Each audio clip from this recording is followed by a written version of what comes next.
দুটোটা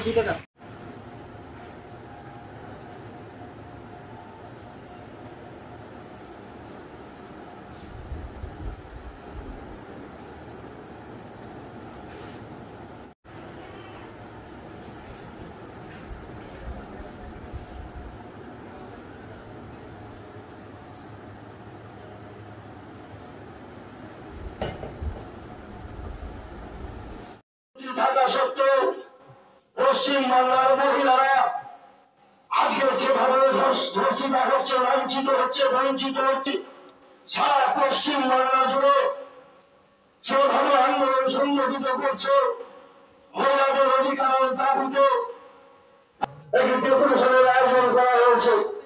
এই ডেপুটেশনে এখন বক্তব্য রাখবেন আমরা ভারতীয় জনতা পার্টির পক্ষ থেকে পান্ডা থানায় ডেপুটেশন দিতে এসেছি।